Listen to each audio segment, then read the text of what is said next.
Olá, muito boa noite para todo mundo. Atravessando com a boiada o Ribeirão Roncador, ainda com a lua cheia no seu esplendor, a comitiva viajadeira do Terra Viva DBO na TV rompeu a madrugada, já vencendo a derradeira parte da Chapada.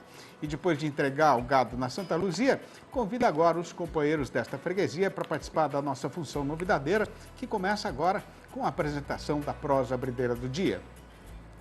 Já está virando um roteiro costumeiro e uma consumição esperada a repetição da patifaria comercial que a China vem fazendo nos últimos meses contra a exportação de carne bovina brasileira. Pois o caso que tem para ser contado, como aliás o companheiro e a companheira boiadeiros já devem ter sido informados, é que mais um frigorífico nacional, agora do Pará, foi vítima da trapaça do gigante oriental na semana passada, tendo os seus embarques proibidos por um período estabelecido de 7 dias, contados a partir desta segunda-feira passada. Do mesmo jeito que foi feito na maioria dos casos já acontecidos, o estabelecimento punido não foi informado a respeito dos pecados que ele poderia ter cometido, ficando então os seus responsáveis numa situação complicada, sem saber que providências precisariam ser tomadas para resolver o problema que teria determinado a sua suspensão. Sem ter uma comunicação oficial, a suposição geral fica sendo de que poderia ser de novo aquela conversa fiada de que as embalagens da mercadoria nacional estariam contaminadas por material genético do vírus da Covid-19, como as autoridades sanitárias chinesas disseram por ocasião de uma outra suspensão anterior a esta, mas sem mostrar nenhuma documentação para comprovar esta afirmação, né? A desculpa é tão esfarrapada que nem as freirinhas do convento, na sua santa inocência, estão achando que isso possa ter algum cabimento. Porque é difícil acreditar que tantos frigoríficos em tantos lugares diferentes e tão distantes estejam apresentando o mesmo problema ao mesmo tempo. O Brasil também exporta praticamente a mesma mercadoria para quase 200 países, mas de toda esta freguesia, ninguém achou vírus nenhum nem reclamou de contaminação. O caso é que, depois de 6 meses com várias suspensões e praticamente nada de explicações, todo mundo está vendo que isso é uma mentiraiada só e que a China está escondendo alguma coisa, que a gente não sabe exatamente o que é, mas está aparecendo um problema de consumo lá, por causa da volta da Covid e do isolamento de grandes cidades. Por outro lado, na verdade verdadeira mesmo, essa cafajestagem não está fazendo muita diferença para as exportações brasileiras, que continuam subindo em desabalada carreira. Sendo assim, claro que ainda seria muito ruim, mas se eles continuarem suspendendo 1 ou 2 estabelecimentos por uma semana, o nosso setor exportador pode sim enfrentar a situação sem muito sofrimento. A questão é que nunca se sabe o que esperar da China e a recordação do grande embargo do ano passado ainda está muito presente para não deixar o vivente dormir sossegado, né? Comprar boi no sertão é serviço que carece de ciência e paciência, e se o peão não tem a perfeita sabedência de como proceder na negociação, o melhor é consultar um especialista. E tendo isso em vista, a gente criou e apresenta agora, em parceria com a Scott Consultoria, a conversa com o analista. Olá a todos, Amanda Skokoff, médica veterinária e analista de mercado aqui da Scott Consultoria. E hoje eu estou aqui para trazer um panorama no mercado de carne bovina. A gente viu aí que nessa primeira quinzena de abril, o recebimento de salários, o saque especial da FGTS, motivaram aí uma expectativa de melhoria de consumo da carne bovina. Então, a gente viu os preços da carne bovina ajustados positivamente no atacado de carne bovina desossada. Mas a gente sabe que o consumidor ele está com o poder de compra fragilizado, a gente tem visto um consumo mais frouxo de carne bovina no mercado doméstico, e com isso, nessa última semana, a gente viu aí no comparativo semanal uma queda no mercado atacadista, justamente pela dificuldade em absorver esse movimento de alta que a gente sentiu na primeira quinzena. Então, no comparativo semanal, o mercado atacadista de carne desossada na Praça Paulista registrou um recuo de 0,2%, puxado principalmente pelos cortes provenientes do traseiro do animal, tentando melhorar aí as oportunidades de venda, aumentar os negócios concretizados. A gente sabe que para a segunda quinzena é esperado um consumo ainda mais compassado, mais comedido para a carne bovina. Então, para os próximos dias, não são esperados melhoria nas oportunidades de venda e, com isso, os preços devem seguir pressionados no mercado doméstico. Bom, por hoje é só. Muito obrigada e até a próxima. Com a primeira terça parte da jornada já cumprida e tendo ainda a serra para ser vencida, a comitiva faz agora uma parada, aproveitando a sombra das engazeiras lindeiras da estrada, para recomeçar ali da Machadeira dentro de instantes. Aguarde.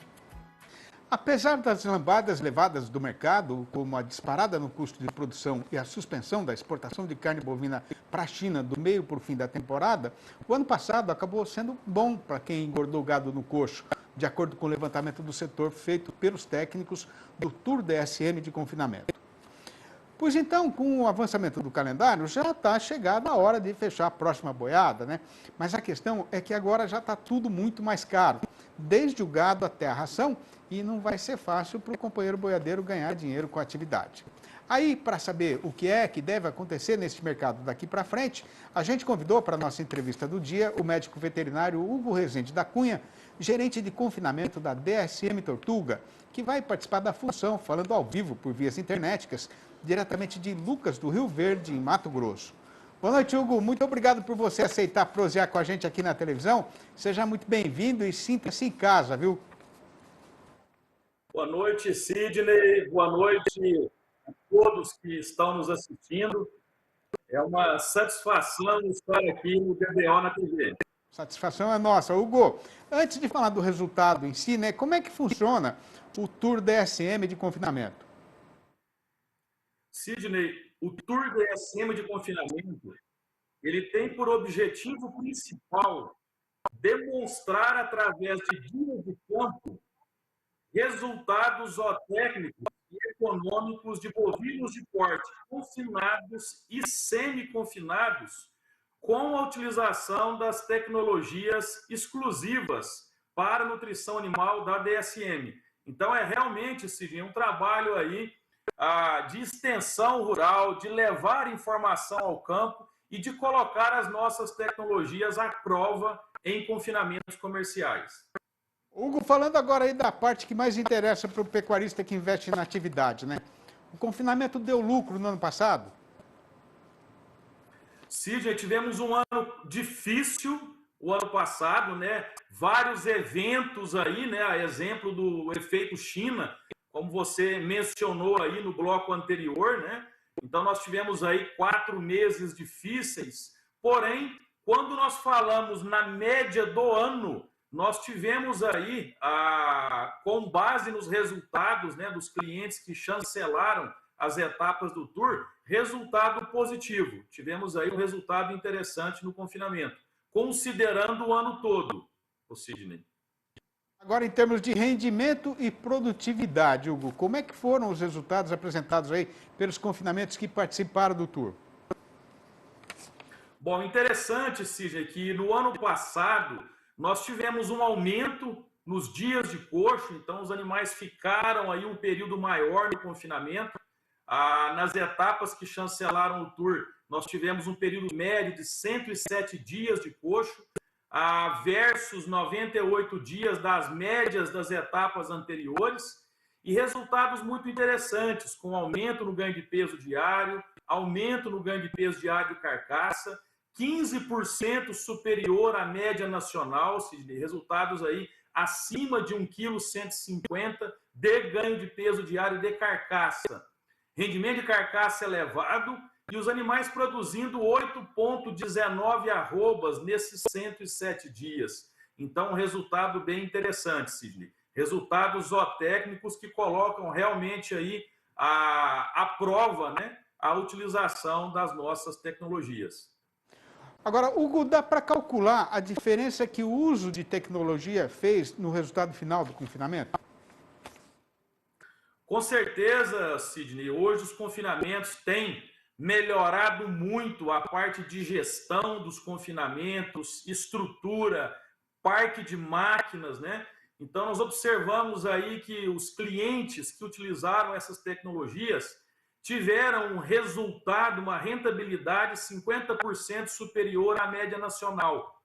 Então, um resultado bem interessante e que mostra que quando utiliza-se de tecnologias que incrementam o desempenho e principalmente indicadores zootécnicos que têm relação direta com a rentabilidade, com o lucro do confinamento, nós temos aí sim vários benefícios. Hugo, agora, olhando daqui para frente, né? O que é que a gente pode esperar desta temporada do confinamento aí, que acaba de ser começada já, né? Sim, Sidney, agora nessa nossa primeira etapa, né, do confinamento, que se inicia agora, abril, maio, né, nós temos aí cerca de 35% dos animais confinados, né, nesse primeiro giro, a 65% no segundo giro. Apesar de incertezas, né, quando nós olhamos hoje pela ótica de preço de boi magro, ele que representa 70% aí do custo total do confinamento, ele está numa situação mais favorável quando comparado com o ano passado. Nós temos aí um recuo de 3 a 5% no preço desse animal, e isso traz uma rentabilidade, quando a gente compara o mesmo período, 2022 versus 2021, bem mais interessante, Sidney. O ano passado nós tivemos, para quem fechou animal nesse primeiro ciclo, abril, uma rentabilidade de 1% no período, não ao mês. E hoje nós temos uma expectativa de 7% de rentabilidade no período, ou seja, estamos falando aí em mais de 2% ao mês de rentabilidade, em função principalmente dessa reposição mais favorecida. É isso que eu ia te perguntar agora, né? Quer dizer, essa queda ou um ligeiro enfraquecimento que a gente está vendo no preço do boi magro vai, evidentemente, influenciar aí na relação comercial, né? Na conta final do confinamento, né?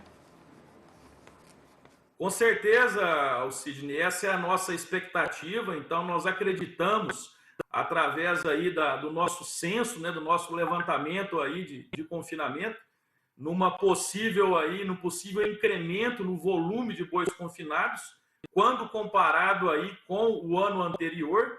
E, claro, né, essa rentabilidade ela vem muito atrelada à elevação do preço do boi gordo, quando comparado ao mesmo período, né? Nós temos aí 8% aí de aumento no preço do boi gordo em relação ao ano passado, e a reposição também favorecida em muitas praças, inclusive com deságio no boi magro. Então, isso realmente favorece a operação do confinamento. Hugo, agora a pergunta crucial, né? A mais importante. Vai ter comida em quantidade e a preço viável para tratar o gado fechado até o final da temporada? Sidney, acreditamos que sim. As expectativas é que tenhamos aí uma segunda safra, né? Nem podemos falar safrinha, uma segunda safra recorde. Inclusive estou aqui, né, no berço aqui do grão, aqui no Mato Grosso, e as lavouras estão em excelentes condições. Estão aqui com previsões de produtividade acima de 100 sacas por hectare. Então acreditamos aí que a gente vai ter disponibilidade de grão para trabalhar o confinamento. Muito bom. Hugo, eu queria agradecer demais a sua presença aí, né, no nosso programa. Sempre uma satisfação falar com você e, evidentemente, que a gente vai continuar acompanhando aí essa temporada do confinamento. Vai ser muito importante para o pecuarista brasileiro por causa dessa equação apertada, né? E a gente chama aí no correr do período para você ajudar a gente aí entendendo o que está acontecendo no mercado. Obrigado, viu, Hugo? Grande abraço para você. Dá um abraço em toda a turma aí da DSM. Sidney, agradeço aí pela oportunidade, e a palavra do momento, né, é planejamento e gestão, Sidney. Isso aí que realmente vai trazer o resultado para o nosso confinador. Uma boa noite. Boa noite, muito bom, fica registrado, planejamento e gestão. O dia cresceu e esquentou no último chapadão, antes da Boca do Sertão, e nessa hora a boiada chegou aqui na beira do Ribeirão da Fazenda Encantada, que é onde a comitiva costuma fazer uma parada ligeira. E depois de passar nessa ribeira, a gente retoma ali da Machadeira em instantes, pedindo a atenção dos amigos para a contação de como está o andamento da negociação do boi gordo, assunto que será anunciado agora pela seguinte manchete chamadeira. Ainda é muito cedo para soltar rojão e fazer comemoração, mas a verdade verdadeira é que a nossa Praça Boiadeira está querendo fazer o devolteio e mudar de direção. O Terra Viva DBO na TV volta dentro de 3 minutos e mais um caquinho. Aguarde. Com a boiada cumprindo a derradeira pernada desta jornada e a peonada tendo já a visão da estação onde será feita a embarcação, A gente aperta o passo do mestiço e corre com o serviço para dar tempo de fazer a recitação do noticiário e do comentário a respeito do boi gordo e da sua cotação.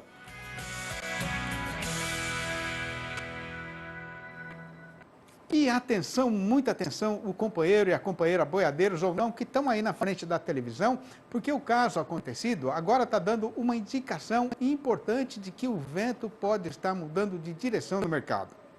Pois o que tem para ser contado é que, em várias das principais regiões de comercialização do Brasil, a oferta de gado terminado diminuiu um pouco, a demanda por carne no atacado aumentou uma coisinha assim, e o resultado foi que, em algumas dessas praças, a cotação da arroba fez o devorteio nesta terça-feira e até subiu. Logicamente que ainda é muito cedo para chegar a uma conclusão definitiva a respeito do rumo que o carretão vai pegar no eito daqui para frente, né? Até porque faz pouco tempo que a safra do capim chegou ao fim. Mas, reparando bem no jeito que as coisas estão acontecendo, o amigo pecuarista pode pegar algumas pistas para adquirir melhor entendimento da situação. A primeira questão é que, com o avançamento do calendário, agora já não demora para sair o pagamento do salário ao trabalhador empregado, e isso pode sim provocar um aumento no movimento no balcão do açougue. Por conta disso, nestas horas, tanto o distribuidor atacadista quanto o comerciante varejista estão no trecho campeando mercadoria para reforçar o estoque de carne na câmara fria.